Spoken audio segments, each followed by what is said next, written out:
welcome to Localis's policy discussion webinar today, Resilience in Local Planning. Between now and the next hour, we are going to debate with our esteemed panel of experts.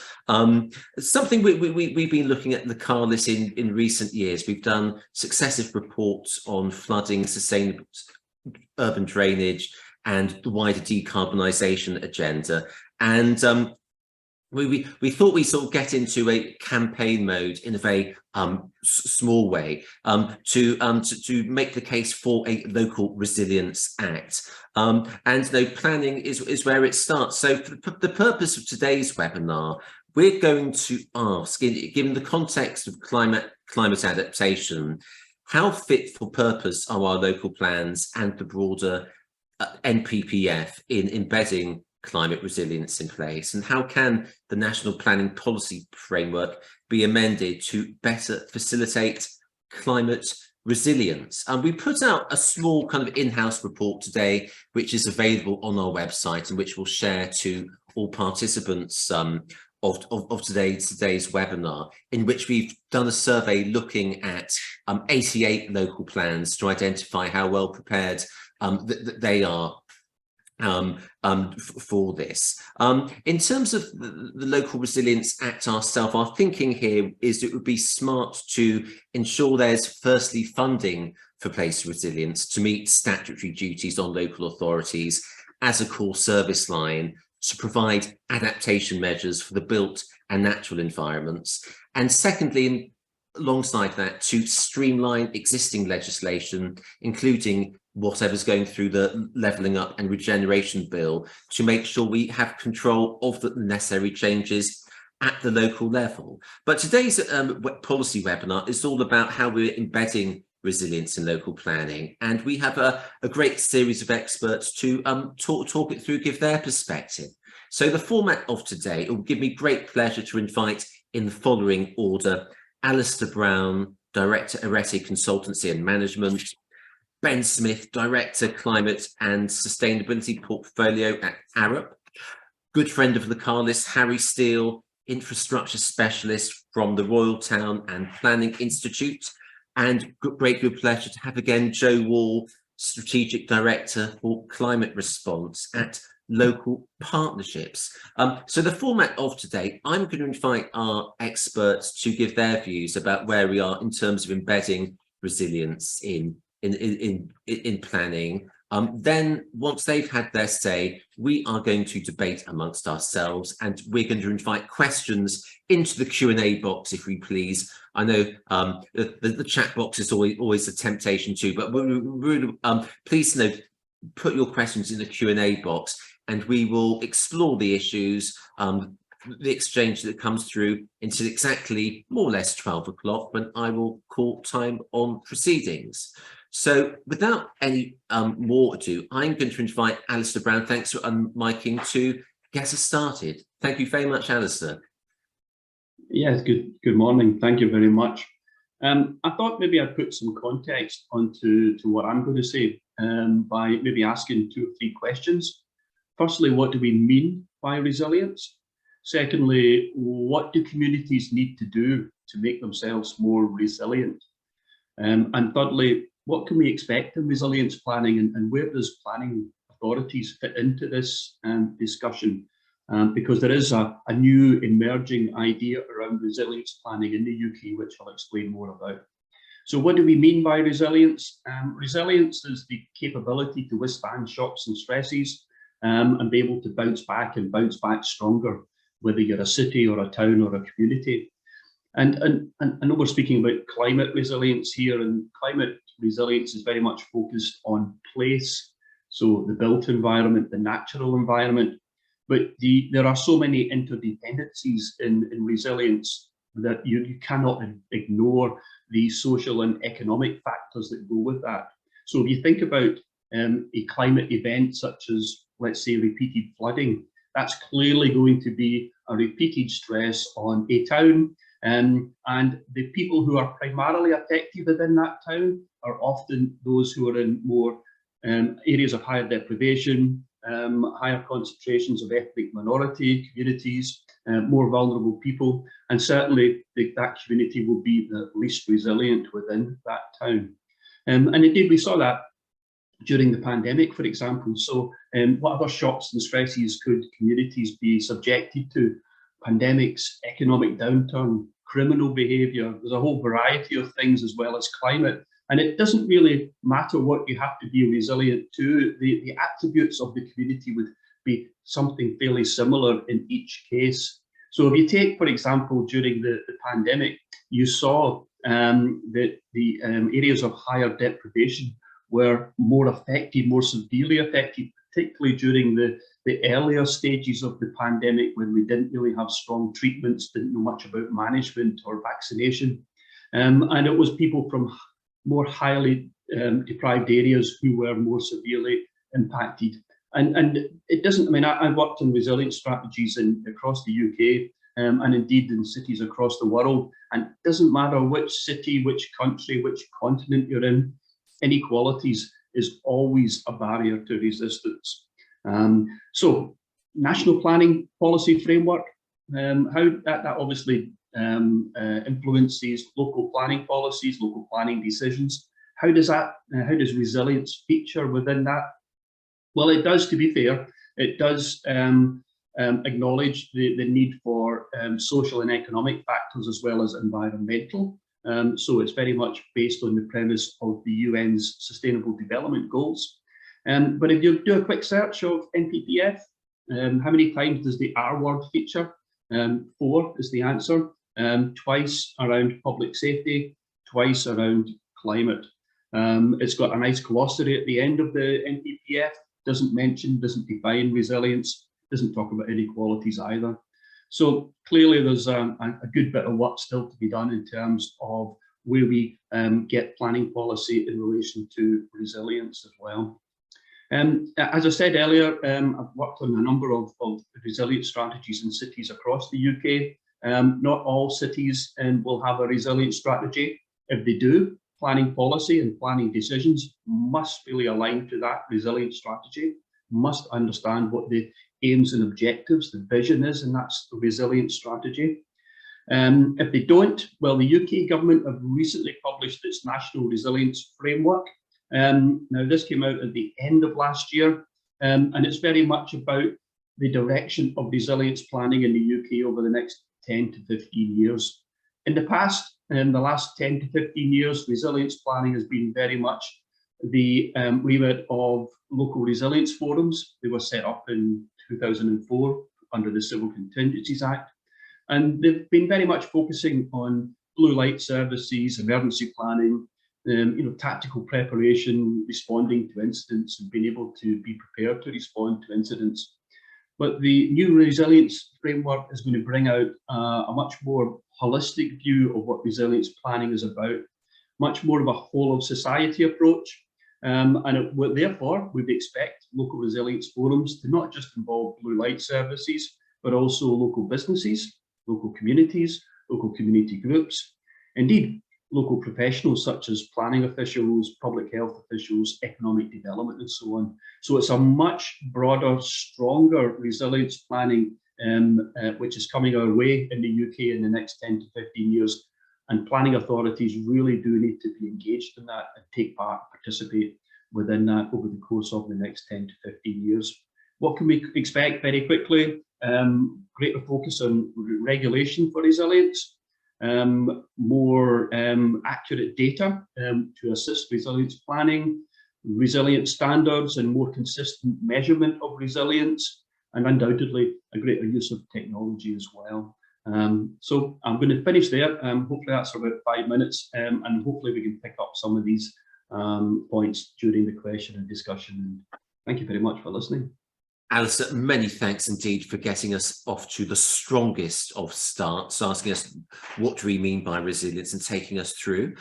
Great pleasure and great gratitude to ask Ben Smith, Director at Arup, who stepped in at the very last minute to replace a colleague. So thank you so much, Ben. Over to you, please, take it away.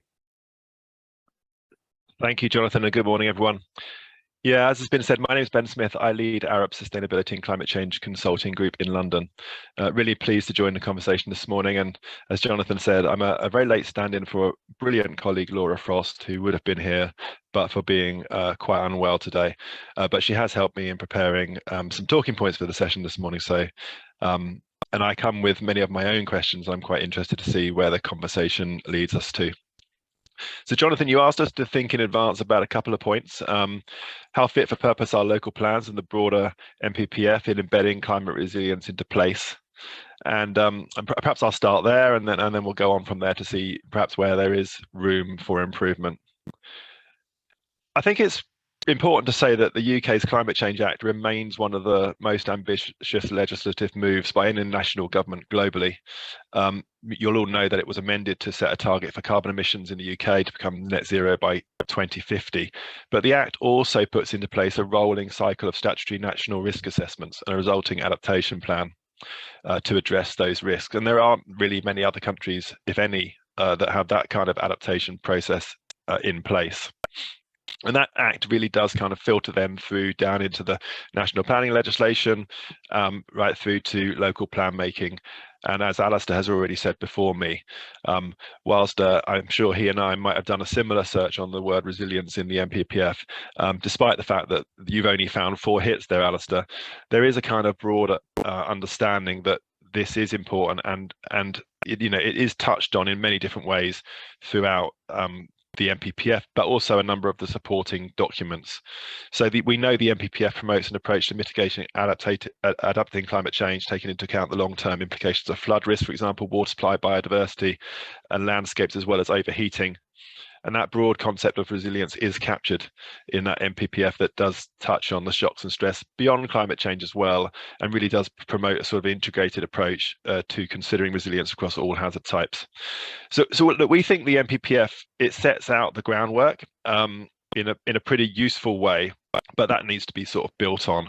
And there is quite a lot of interpretation and capacity that local plan makers need to be able to interpret that in the right way to develop clear policy in local plans. And it's not just the NPPF. I mean, you'll see reference to resilience, and Alistair again touched on some of this, the Planning Compulsory Purchase Act, the Neighbourhood Planning Act, the National Design Guide, Climate Change Planning Policy Guidance, and the UK Resilience Framework that Alistair's already talked about, just published last year. All of these things bring through and touch on resilience. But it is often the practitioner who has to make those links, to tie all those documents together, interpret them in a local place, and that is and can be a challenge. The guidance in those documents is all high level, and there is a bit of a lack of clear direction for local authorities about how to develop resilience-based policies, what the targets or outcomes should be. We're seeing much more specific requirements, for example, developed for the net zero agenda, but that same thing is not really coming through in resilience. So when I say net zero agenda, things like the Future Home Standard provides a really good hook for local plan makers to hook onto, where that doesn't really exist, and probably can't, to be fair, because of the place-based nature of resilience. So could there be any more guidance in the NPPF? I mean, the framework doesn't really work in that way. It's not so prescriptive. And as I've said, the climate, but also the physical and social economic characteristic of each place is different. So there isn't a one-size-fits-all response. We think that some high-level guidance, perhaps supported by case studies, could be very useful for lots of local plan makers. It really is those local plans and local planning policy coming through the DPDs, SPDs, which are probably the most significant lever for local government entities to really influence on climate resilience in the areas and throughout their supply chains. But as you'll all know, I'm sure many of you on the call, there are lots of limitations around that too. The time horizon of local plans makes it quite easy to park the longer term issues. There's an administrative boundary associated with these local authority jurisdictions, which makes cross-boundary working difficult. The whole process is at the mercy of interested parties, which mean that policy can get watered down throughout the process. And it does sort of require that sort of full engagement from stakeholders to make sure that the most effective policies to kind of end up in the final plan in the end. And that requires capacity and understanding and engagement across a whole range of different stakeholders, whether that's planning officers, viability assessors, members, the planning inspector, and so on. So the planning and policy can be kind of lost at any point through the process. I'll end with a positive. It's not to say that it's impossible. There are some great examples of strong local resilience policy recently in Cornwall and Bath, North East Somerset.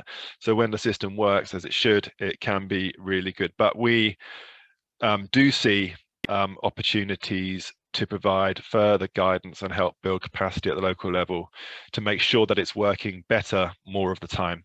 So Jonathan, I think I've probably run over. I'll leave it there for a minute and come back to discussion later.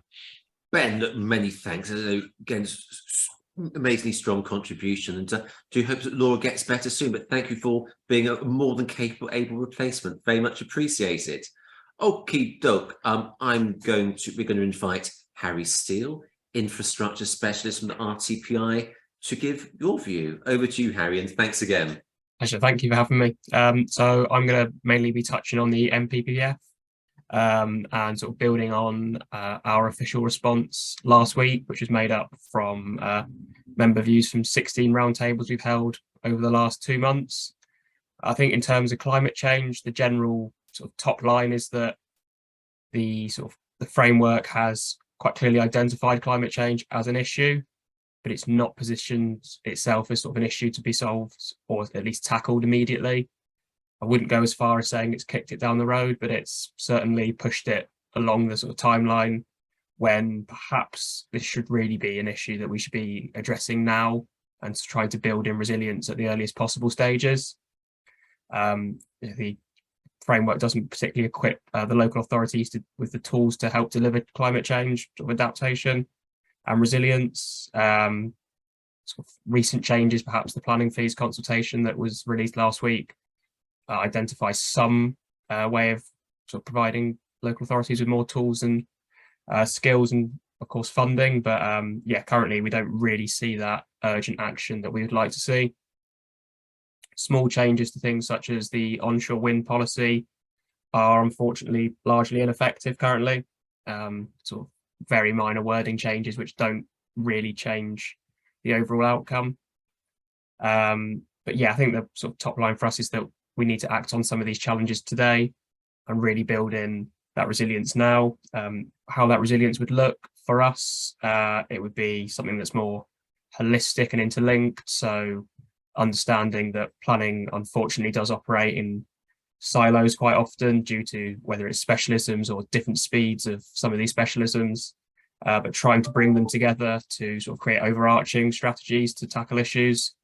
Something like flooding doesn't just affect flooding, it affects water quality, it affects far more other issues sort of further down the line. So it's about tackling those issues sort of more sort of holistically. We've previously put out ideas of how this could be done in local environment improvement plans, which I'm happy to touch on more later, but don't want to get bogged down in the details of those currently. In a sort of, with our desire to see something more sort of cooperative and holistic, the removal of the duty to cooperate is not really ideal and is sort of removing those incentives to actually cooperate and build resilience across larger areas. I'm bombarded by emails all of a sudden. But yeah, I think there's such an appetite at local authority level for climate change resilience. I don't know the number off the top of my head, but the many local authorities that have declared climate emergencies, there is a clear sort of desire for it, both at local government level and at the community level. So it's really about capitalising on that and using that as a sort of driving force to deliver really strong resilience at the earliest possible stage across as many sort of subsectors as we can. And sort of we'll leave it with a more positive note of planning can be a serious linchpin in this, and if planning was sort of allowed to play the role that it can play, backed up by strong leadership at a national and local level, then we absolutely can do it. Many thanks, Harry, and especially for making those points about strong place leadership, which is always a common theme in our work. Finally, I'm going to invite Jo Wall from Local Partnerships to give us the view from LP, please.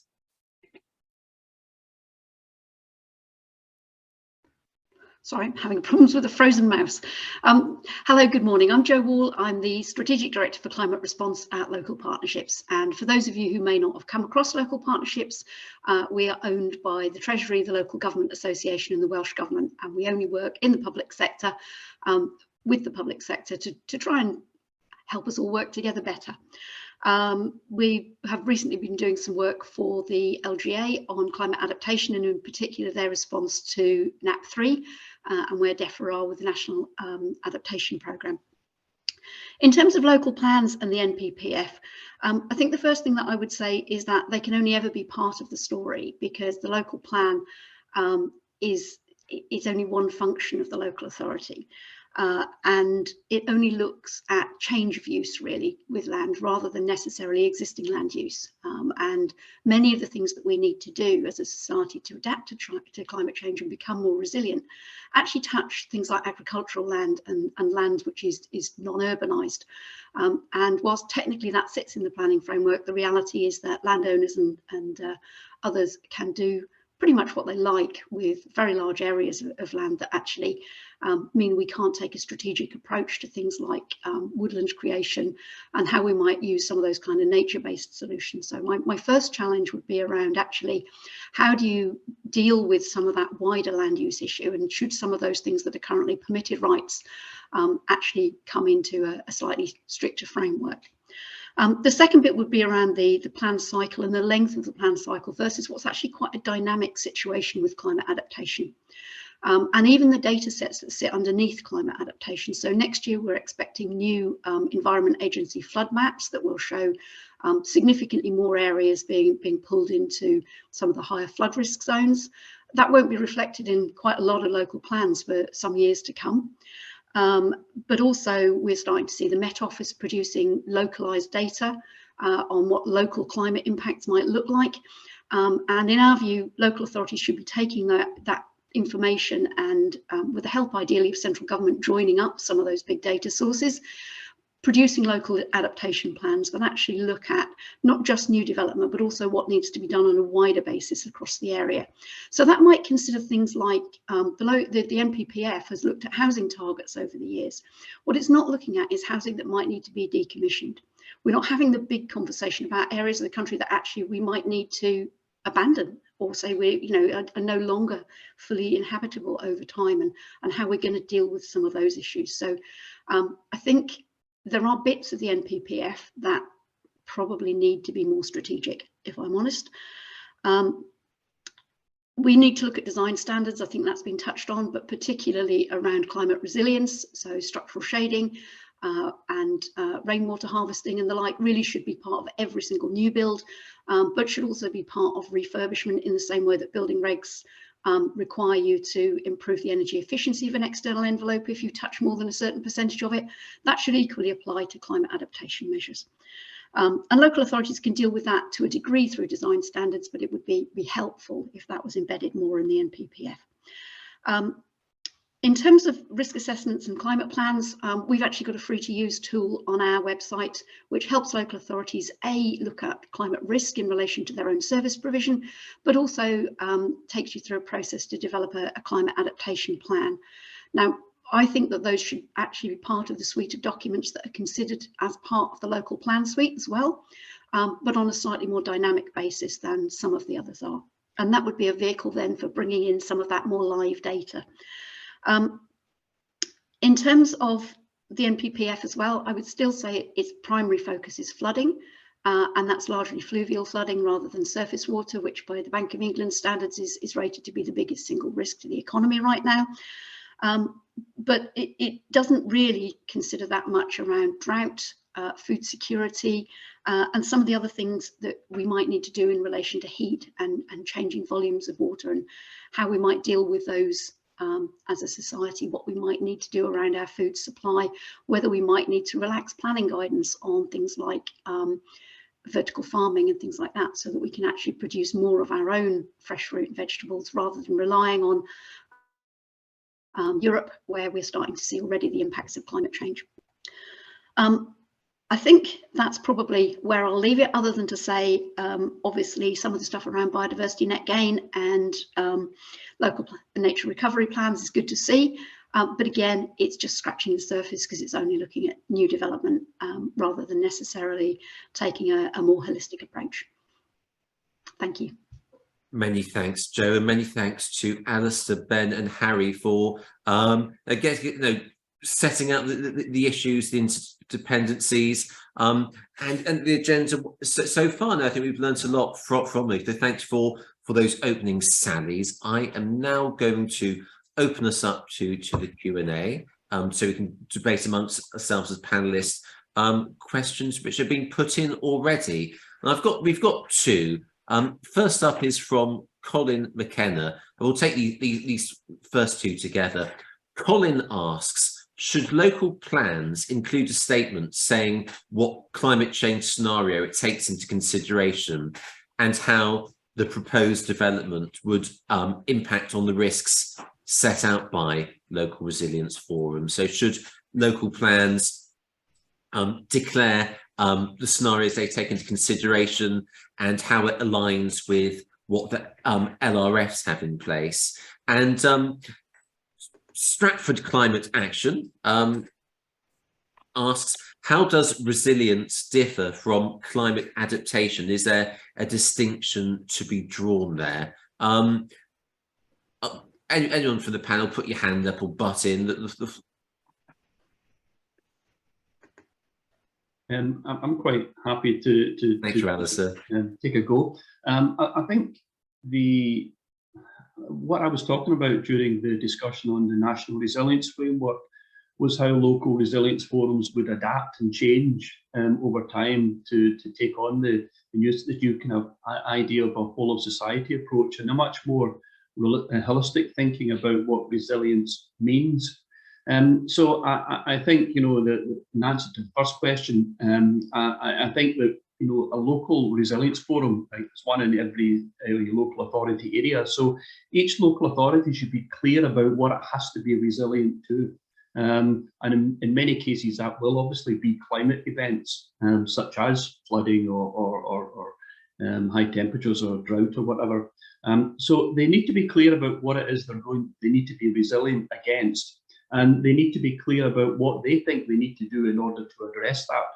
And it's imperative on the local planning authority, therefore, to understand what those resilient shocks and stresses are, and how in the local area it's planned to be able to address those. So I think really what we're talking about here is the planning process is works within each local authority, but it cannot. I can't remember who said this earlier on, but somebody talked about planning being sometimes in a little bit of a silo, and it really needs to start aligning itself to other strategic plans in the local area, particularly now that we're starting to move into this idea of what we have to be resilient to.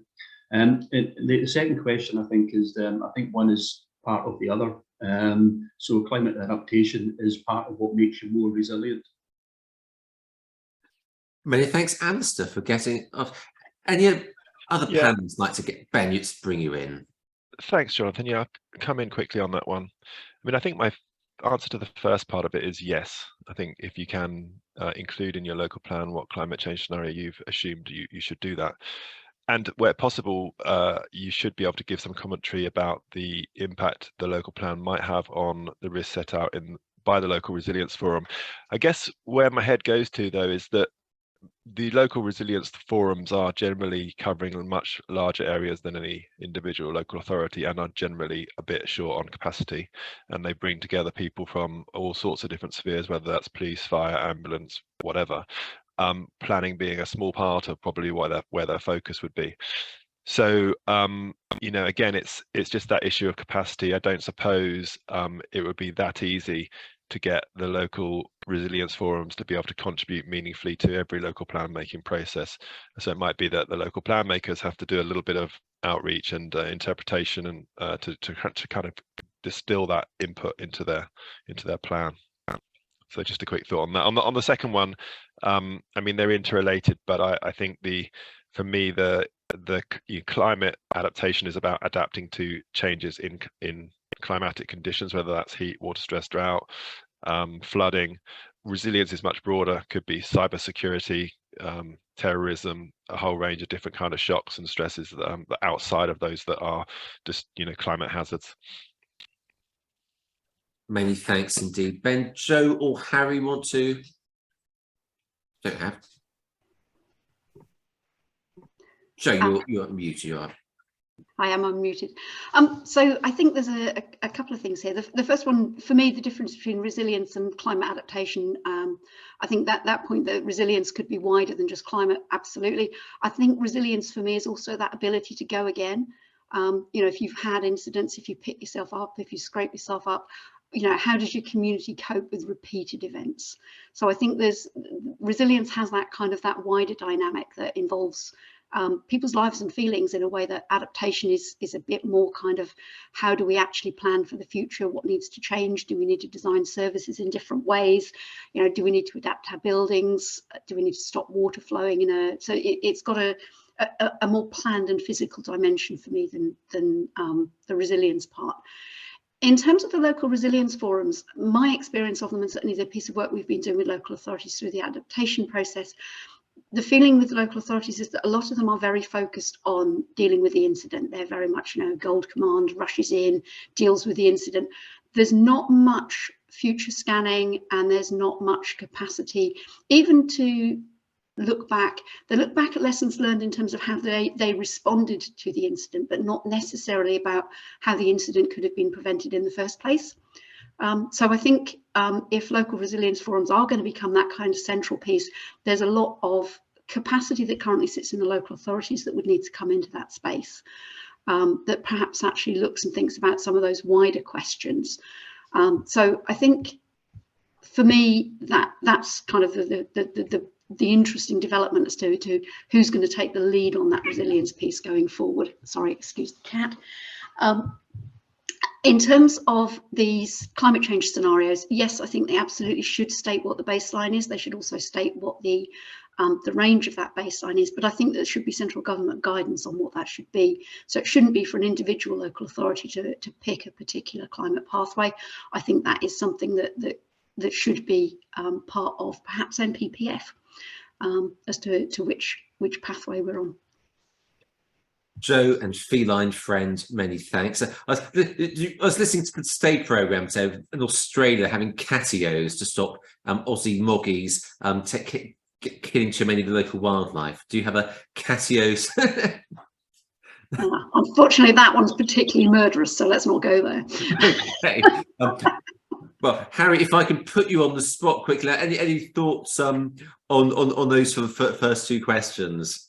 Yeah, I think everyone's got it spot on in terms of the difference between resilience and adaptation. I think, adaptation is more about reacting to things as they happen or in a more short term. Resilience is, for me, more about sort of anticipating those shocks and sort of making sure that communities are ready for them and can bounce back. In terms of the second one, I actually wanted to sort of build on Joe's point about, is that something for the NPPF to pick up on? Could be. I think national development management policies will likely feature something around climate change and environmental sort of leadership, sort of filtering down to local government. Obviously, understanding that every local area has a different sort of environmental challenge, and somewhere like sort of Yorkshire and Humber, specifically Hull, will be more sort of about coastal flooding, whereas other areas could be about drought or issues like that. But I think that sort of national direction is really helpful for local authorities. With all of this, probably underpinning it though is sort of resourcing and funding and skills and specialisms. There are unfortunately lots of local authorities that don't have ecologists or anything like that. And whilst there are sort of some setups for sharing them in sort of shared service models, there would need to be sort of an increased influx of that sort of specialism and sort of climate adaptation and resilience or at least some level of sort of retraining and skills to actually sort of enact some of this. But again, it's very possible and is sort of a step in the right direction. Many thanks indeed, Harry. Okay, let's look back into the questions. And we've got one from friend of the Localis, Adrian Cow at Oxford City Council. Adrian asks, thanks you for your full great presentations. He asks a question about the interrelationship with other public bodies. Should there be a duty on all public bodies to take into account planning resilience so that the local plan reflects a holistic interagency view, not just a narrow land-loose planning view, important though that is? So it's really back to that. There's a good book by sort of Peter Hennessy on COVID and post-COVID, duty of care. Should there be a duty of care in a sense to take into account planning resilience? Anyone want to come in on that? Ben, you ready? Yeah, sure, I can come in on that. And actually, I'm going to build a little bit on a point that Joe was just making, and I had a really fantastic experience probably too long ago to mention now, where I did a bit of a tour around all the local resilience forums in the UK promoting a disaster resilience scorecard. And I think those and the Civil Contingencies Act, which sits behind them, is the best example I've seen of where there is a kind of multi-agency response on this issue, albeit they're responding on a much broader issue than just climate.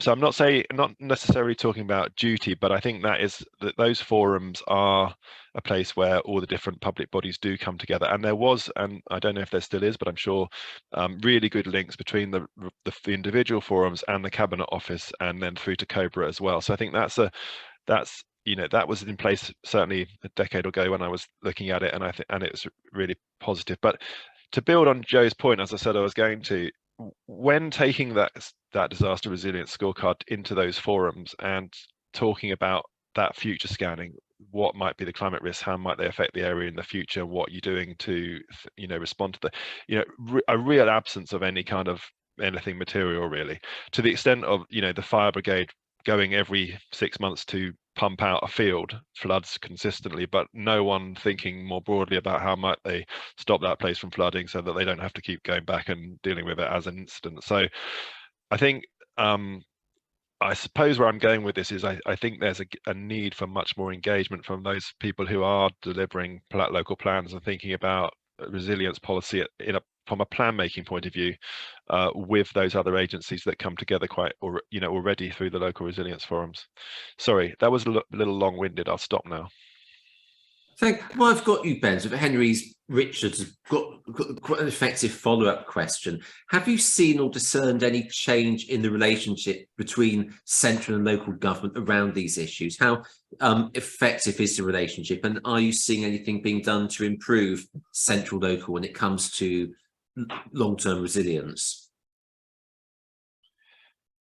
Yeah, well, I mean, maybe I'll let some of the other panelists come in on that. I mean, I did see a really decent liaison and funding support between Cabinet Office and Local Resilience Forum, but as I say, that was a long time ago, and I don't know if it's still so present. And it was also, as I said before, on resilience generally, much less about climate and much less about planning policy. So I would be interested to hear from other panelists about whether those same kind of clear linkages between local and national are there through other agencies that are more on the planning side, like DULAP and so on. So yeah, be keen to hear other points of view. Thanks, Ben. Alistair, would you like to come in? Yeah, so on the issue of local resilience forums, I mean, I think, just picking up what Joe was saying earlier on, I do expect them to start to evolve and start to move away from just tactical planning into much more about, what does resilience mean? How do we plan resilience, and what will be the impact on well-being within the local area?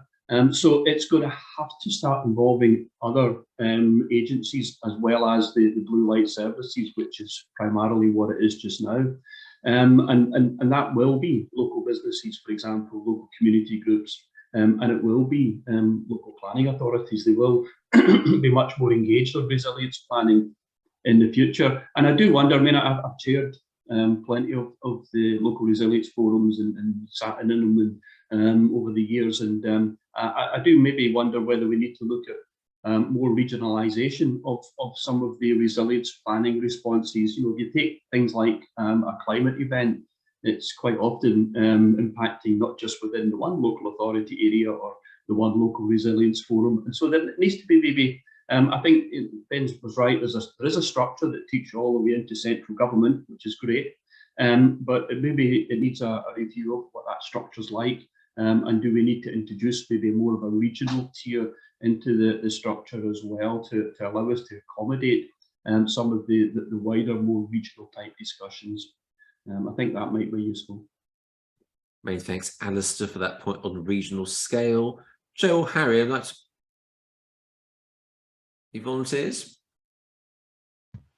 Yeah, well, I'll quite happily jump in on some of that. I'll start with the duty to cooperate, if I may. So it's an interesting one. If you ask the LGA, they'll always say they don't want new duties. If you ask local climate officers, they'll say, please, can we have a duty? Because then we're a statutory service, and that pushes us up the agenda. What I would say is that there's a lot of nuance around duties to do things. One is that if you introduce a new duty, you have to introduce funding with it. But the funding that goes with it goes into a pot in local authorities that is ring-fenced for all statutory duties. So you might put a funding stream in there for resilience, but if you make it a statutory duty to do something, then it will sit alongside adult social care in terms of the funding, and how the local authority chooses to divide that pot is entirely up to that local authority.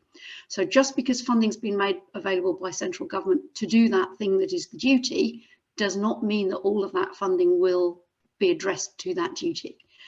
If you provide funding streams outside of the duty, and you ask local authorities to do things, then they can ring fence that. So there's a subtlety there that I think sometimes gets missed in the duty question.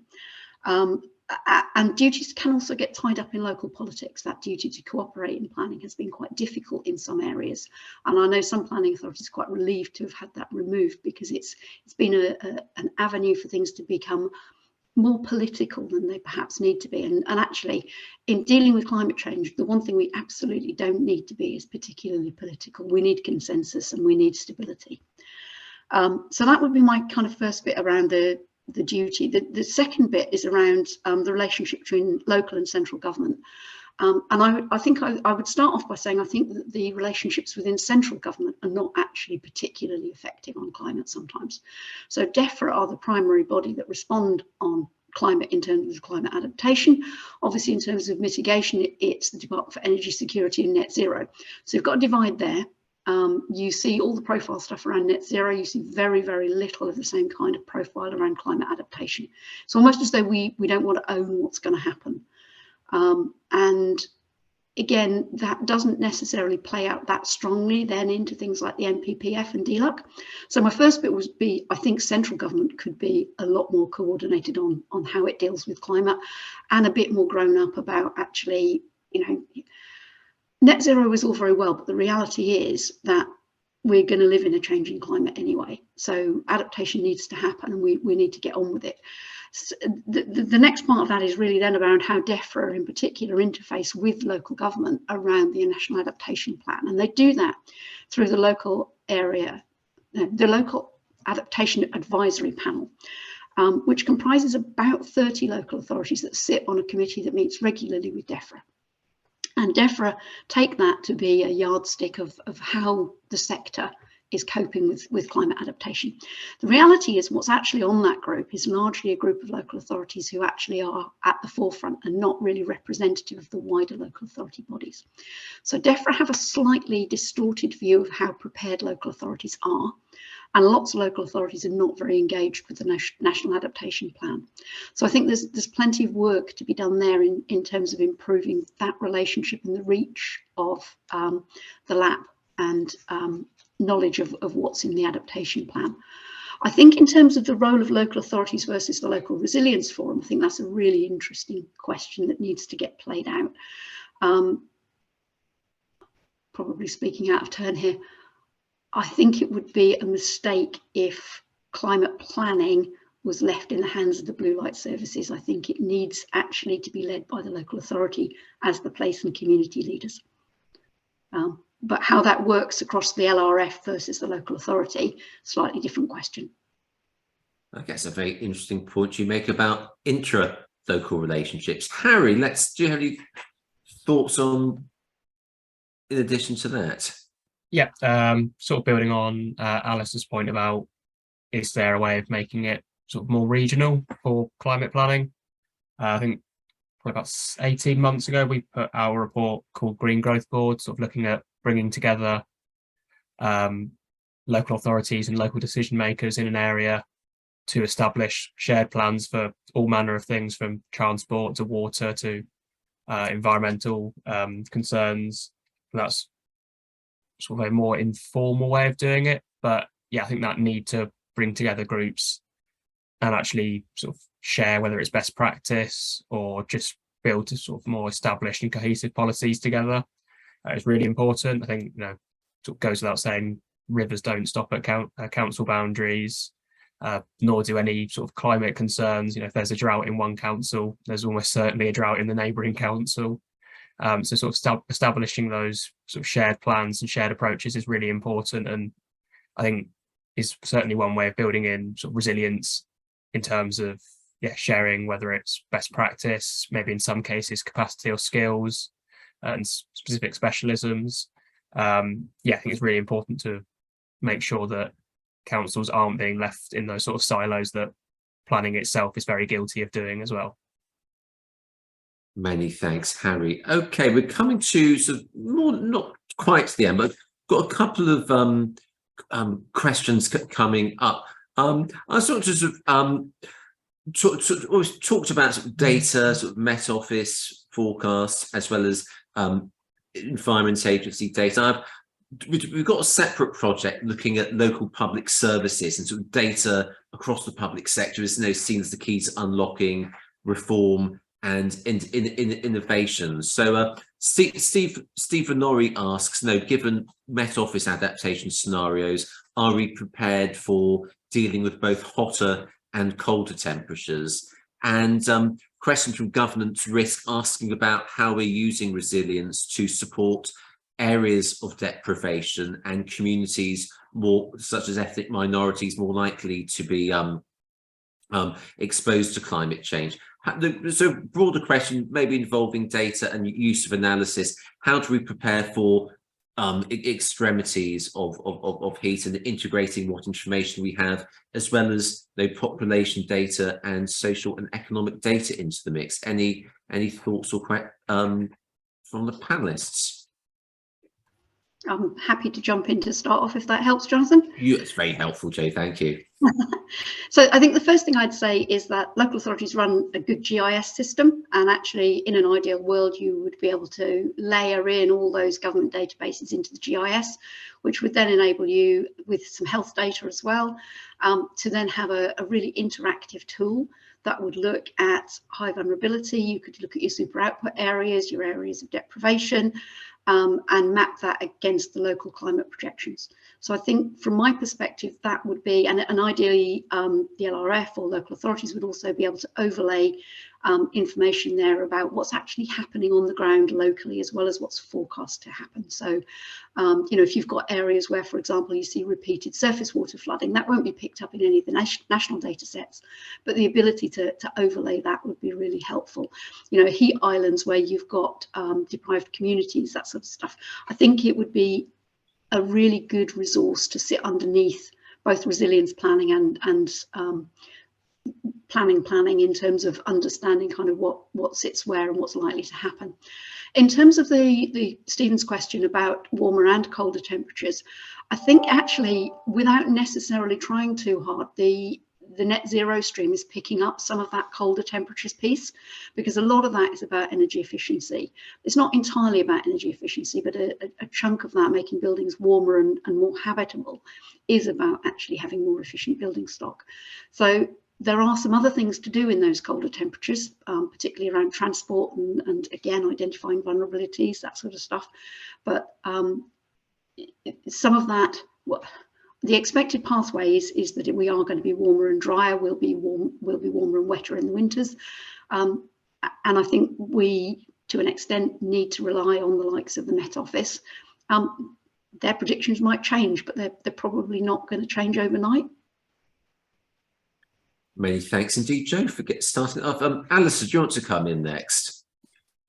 Yeah, only to say that, and I don't know if this is maybe the answer that the gentleman's looking for, but you know, resilience, the art of resilience planning, I think, has been prepared for the unpredictable as well as the predictable. So, you know, it's you know, what's the climate going to be like in 20, 30 years' time? That's a difficult one, and you know, he's pointed out some of the nuances in climate predictions. So it's very much about being prepared for the unpredictable as well as the predictable. Thank you for making that point. Ben. Yeah, sure. To be honest, I was going to make the identical point to Joe. I mean, I think the zero carbon agenda, building regulations, etc., are making us think about designing new houses and retrofitting buildings for energy efficiency, and therefore to do better in cold conditions. I think there has been a bit of a reaction in that sometimes means that buildings can overheat in summer, but we're also starting to see Part O of the building regulations coming through now to try and prevent that.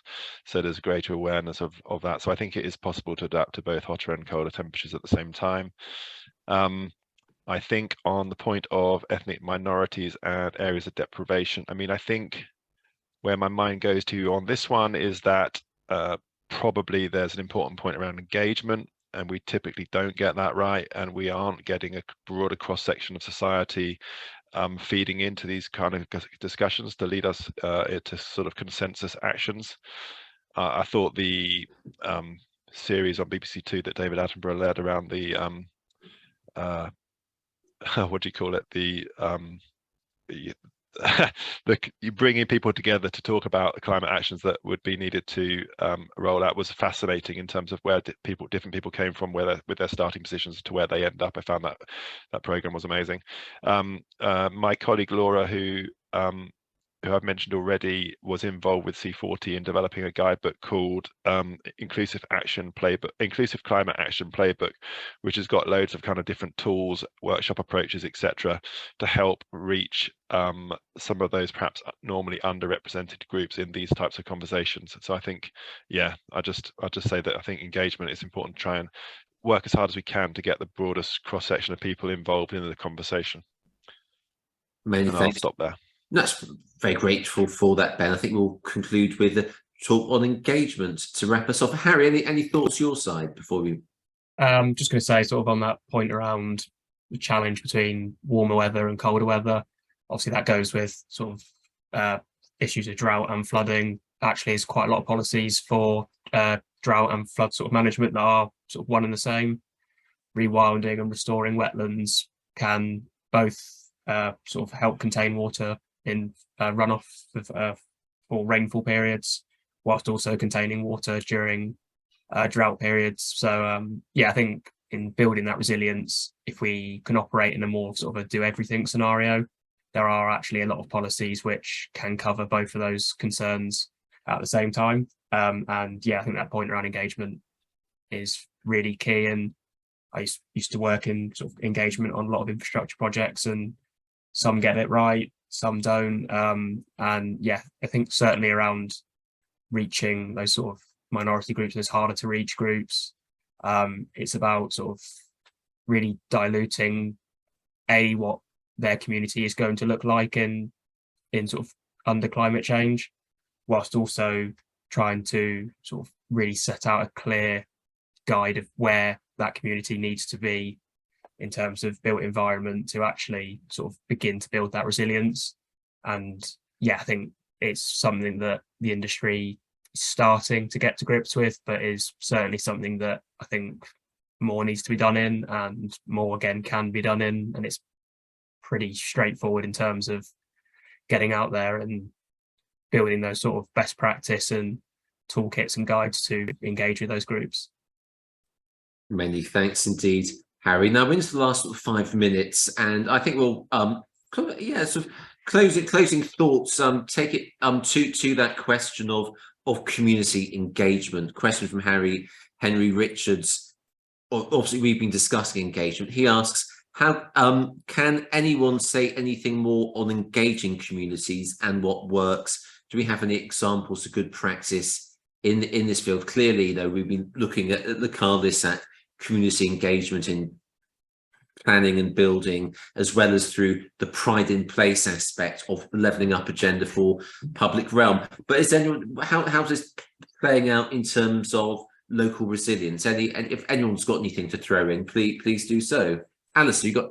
Yeah. I spent a couple of years working in Kensington and Chelsea on the Grenfell recovery programme, and I mean, RBKC, the borough, quite rightly got a lot of criticism in relation to how it engaged with communities or didn't engage with the North Kensington community pre-Grenfell, and there was obviously a lot of disruption in local authority after the event, but a new regime came in, and it was quite clear that what they wanted to do was focus very much on community engagement, how they engage with communities, but how they get communities to participate, particularly in the more impoverished, higher deprivation area in North Kensington, which is where Grenfell is. If you want to go on to RBKC website, you'll get a lot of ideas on how they've engaged and how they've turned it round. A long way to go, of course, and some people will never trust the local authority again. But there is a lot better engagement. There is a much better structure in place, an organisation in place, in terms of actually getting the views of the local community and allowing them to participate in decision making. So this may be a good example just to see that sort of post and pre and post event. Many thanks, Alistair, for the good old RBKC example. Any final comments on community engagement from any other? Joe, I'll hop in just briefly. Yeah. I think what you tend to see is that when there has been a really big incident to relate to, that communities engage. I think that the bigger challenge is engaging them before those things happen in decision making, and we see that in local plan making all the time. The number of people that don't actually engage in the consultation process when you're making a plan, and then object to planning applications that come in that are compliant with that plan further down the line. So I think it's a problem that's not just common to resilience. It's a problem that local authorities and others struggle with, where you do see communities that come together. Alistair's cited Kensington and Chelsea, and I think that's a prime example. But you would also look at communities perhaps like Calderdale, who have flooded on a regular basis and became quite angry with their local authority, amongst others, but actually have come together with the local authority to do some really quite good nature-based work to try and slow the water coming down into the town, and reduce some of that flooding. But they are one of those communities from a resilience perspective that have really had to go again and go again and go again. So yeah, if you wanted an example and to see how communities engage and perhaps take a more responsive and active role, so quite a lot of people there have become flood wardens and things like that, and they've actively started to take things into their own hands. So I think that would be somewhere to look. Perhaps you might also look to some of the Norfolk coastal communities that have been sliding into the cliff over the years. Not entirely sure that some of those communities are that well engaged, but certainly those would be an area where you might expect to see a strong dialogue between local authority and those residents. many thanks indeed, Joe. Any sort of final quick comments from either Ben or Harry? I was just going to say, sort of on that point of, so the good examples are places where things have already gone wrong. Then it's about how can a local authority sort of actually depict and really translate the concerns of climate change and the sort of very real effects on their community before they've actually happened, which is obviously a significant challenge, but I think is one of those key sort of hurdles to get over in terms of engaging with groups and getting them involved in the discussion before sort of those real events have actually taken place and affected people's lives. Many thanks, Harry. Final word to you, Ben, if you'd be so good. Sure. Well, thanks for having me. Yeah, I mean, just listening to the last few comments, it does feel, I sort of have a gut or an instinctive feel that we should be doing more to try and profile the examples of good practice or best practice.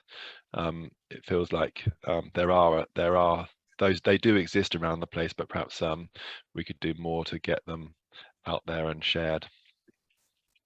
Many thanks indeed, at which point I'm going to call it a wrap. Sincere gratitude to our excellent experts and presenters today. I think we've learned so much from everything everyone's had to contribute. It's certainly very deep, engaging discussion and dialogue. So huge thanks to Alistair Brown, Ben Smith, Harry Steele and Joe Wall. We will be putting this on the Localis YouTube channel for folks catching up. Thanks to everyone else for joining the debate, for putting some very good questions in. And as a final point, this is, yes, the soft launch of Localis's call for a Local Resilience Act. Hopefully we'll hear more of that anon. But thank you so much everyone for a very powerful, enjoyable dialogue and discussion. Show's over, and hope you can join us at a future Localis policy webinar.